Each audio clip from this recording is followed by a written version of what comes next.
रात्रीचा पहिला प्रहर संपला आणि गडाच्या मिटलेल्या पाली दरवाजाजवळ एक फकीर आला. त्याने बाहेरून दरवाजावर तळहाताची 3 वेळा थाप भरली.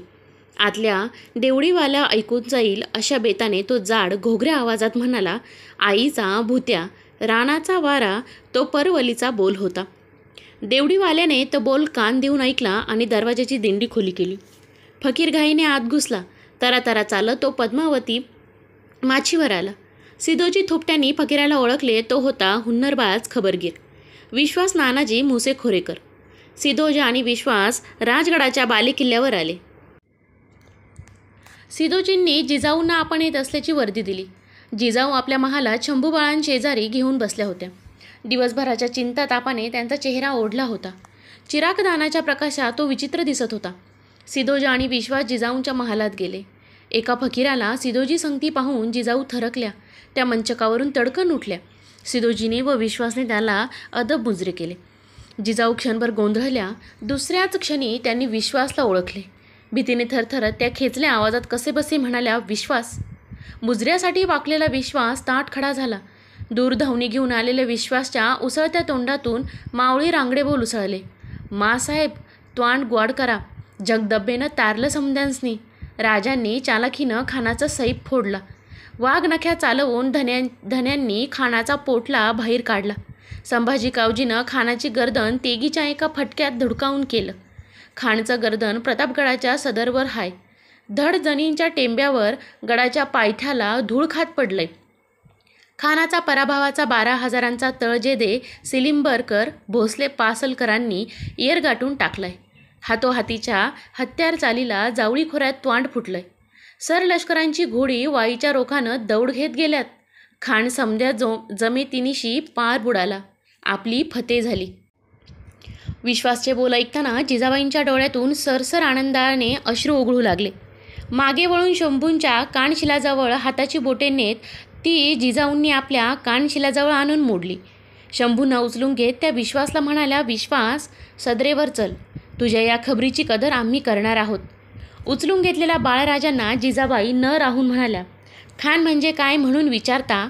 जो सर्वांना खायला टपलेला असतो, पण ज्याला कोणीतरी त्याच्या सर्वासह खाऊन जातो त्याला खान म्हणतात बाळराजे. बाळशंभूंना ते काही उमगले नाही. प्रतापगडावरून जीव महाल राजगडावर आला. वाकांच्या शिंकळ्यात घातलेल्या थिजल्या काळपट रक्त ओंघळांचे खानाचे शीर त्याने आपल्या संगती गडावर आणले होते. जिजाऊंनी नजरेखाली घालावे म्हणून जीवने ते एका तबकात ठेवून ते तबक सरपोसान झाकून टाकले. एका चौरंगावर ते तबक ठेवून तो चौरंग राजसदरेच्या फरसबंदीवर मांडण्यात आला. गडावरचा सारा मावळ लोक खान बघण्यासाठी बालेकिल्ल्यांच्या सदरेवर लोटला होता. डाव्या हाती शंभूंचा हात धरून जिजाबाई सदर दाखल झाल्या. साऱ्यांनी मुजरे झाडले. जिजाबाई शंभूंसह सर बैठकीवर बसत म्हणाल्या, जीवा, दूरची धावणी घेतलीस? काही खाल्लंस? नाही मासाप, पोट भरलंय माझं. म्हणत जीवानं चौरंगावरच्या तबकाचा सरपोस दूर सारला. कमरेत वाकून जीवा बोलला, ही भेट धन्यांनी मासाहेबांच्या रुजावतीला धाडली या. खानाचे रक्त ओघळात गोठलेले, डोळ्यांच्या कवड्या अर्धवट उघड्या टाकलेले, वाचलेले शिर बघताच कपाळावरचे आडवे कुंकू तानीत जिजाबाई बैठकीवरून तडक उठल्या. त्याच्या नाकपुड्या विस्फारल्या गेल्या. श्वास चढा झाला. ओठ क्षणभर थरथरले. अफजल खान जसं पेरावं तसंच उगवतं. त्याच्या ओठातून थरथरते बोल निसटले. याऱ्याच खानाने गेली कैक वर्ष जिजाऊंच्या काळजाला मरणभयाच्या जळवा जोडून दिल्या होत्या.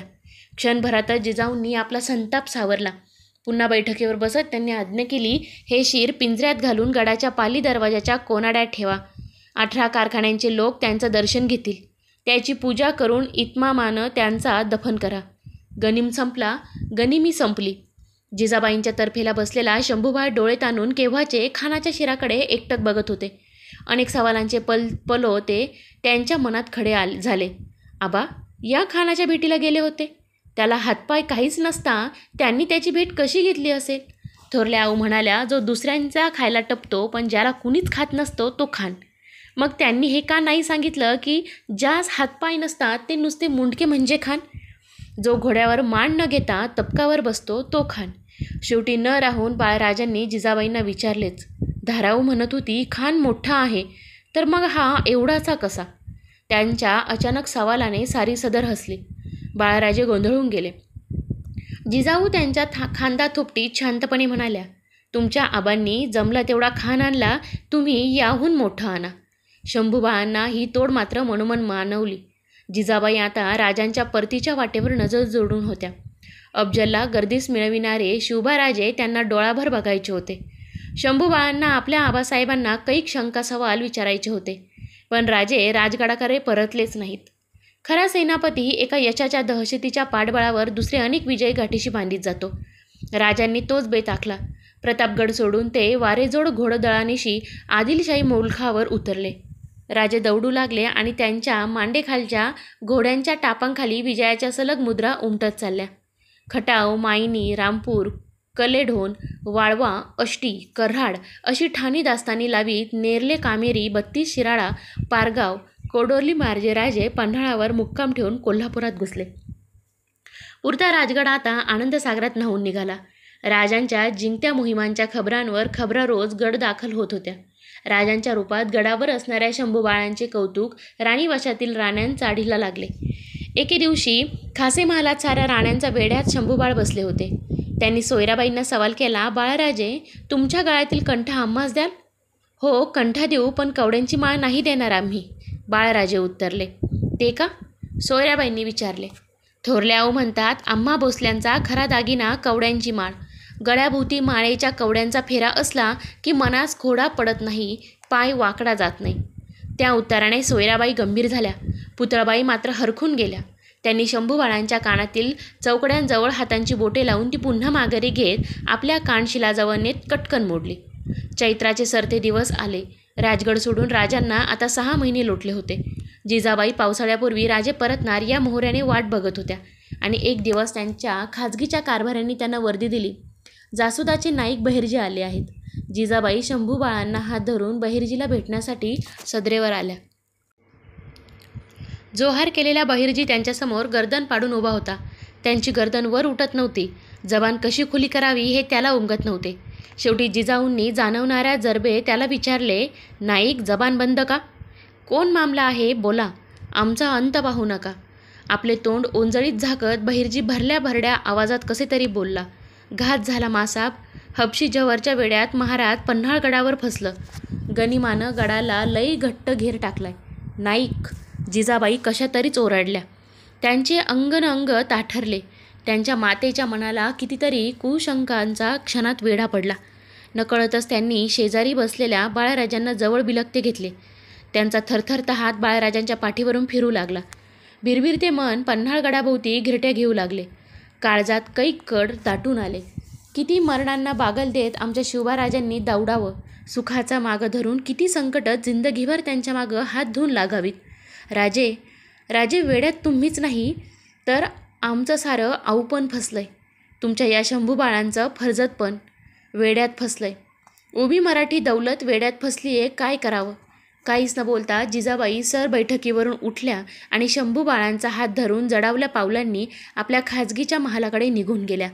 प्रसंगी त्या साऱ्यांना धीर दिलासा देत आल्या होत्या, पण खुद्द त्यांना धीर द्यायला जगदंबेशिवाय जाणतं दुसरं कोण होतं? राजगडावरून जिजाऊंची तातडीची फरमान 12 मावळात मुलूकभर सुटली. चाकण, पुरंदर, सिंहगड, वर्धनगड, प्रतापगड चाहूबाजूंनी मराठी फौजा राजगडावर जमाव करू लागल्या. राजांच्या भोवती दाटलेल्या वेड्यांचा कसा उपराळा करावा हाच पेच साऱ्यांना पडला. सरनौबत नेताजी तर कर्नाटक मुलखात गदक मुक्कामी होते. जव्हरने वेढा भरून पुरते 2 महिने लोटले. बाहेरचे चिटपाखरू आत घुसणार नाही आणि पन्हाळगडावरचा नाग सोनचाफ्याचा दरवळसुद्धा हुल भरून बाहेर निसटणार नाही असा बळकट. बाका वेढा सिद्धी जव्हरने आवळला होता. पन्हाळ्याच्या मावळीतील सिद्धी मसूद, भईखान, सादत खान, बाजी घोरपडे आणि ओगवतीला फाजल खान, रुस्तुमे जमा, बडे खान, सज्जेराव घाटके अशा सरदारांचे ताकदवर कडे पडले होते. या सर्वांवर आपली जागती हबशी नजर ठेवून जाड ओठांची सलाबत खान सिद्धी जव्हर रोज गडाभोवती फेरफटका देत होता.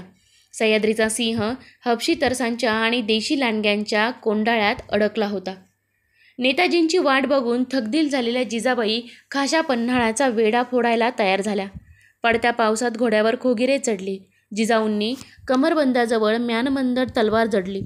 घोडा आणि पाऊण लोकांना कुंचासाठी तयारीच्या आज्ञा सुटल्या. सरदेवर जिजाऊंसमोर जायची कुणालाच छाती होईना. त्यांच्या मागून घोटाणाऱ्या शंभूबाळांना ही कसली गडबड चालली आहे काही उमगत नव्हते. कधी नव्हे ते थोरल्या आऊंनी कमरेला हत्यार का लटकवले काही कळत नव्हते. शेवटी त्यांनी जिजाबाईंना विचारले, वेडा म्हणजे काय थोरल्या आऊ? आम्ही येणार तुमच्या संगती वेडा फोडायला. ते बालबोल ऐकताना जिजाऊंना तशा अवस्थेतही गलबलून आले. त्यांच्या पदरी आता एकटे शिवबाराजे राहिले होते. राजांच्या राणीवशात सईबाईंची यादगीर म्हणून बच्चा असा हा एकटाच शंभू होता. अफजलखानाच्या मोहिमेवर जाताना शंभूबाळांना जपा असे सांगून जसे पाठमोरे झाले राजे आजवर पुन्हा राजगडाकडे फिरकले नव्हते. बाळराजांना जपा म्हणणारे राजेच पन्हाळ्यात अडकून पडले. त्यांचा हा अजान पोर विचारतो आहे, वेडा म्हणजे काय थोरल्याव?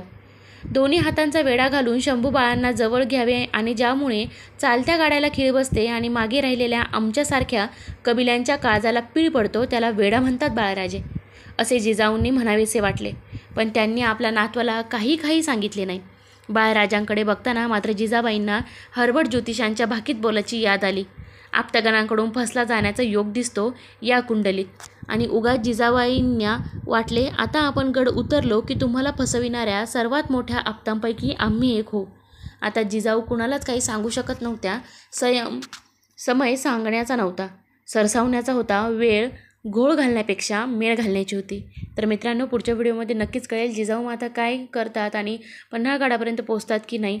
तर व्हिडिओ आवडला असेल तर लाईक करा, शेअर करा आणि चॅनलवरती नवीन असेल तर चॅनलला सबस्क्राईब करायला विसरू नका. धन्यवाद.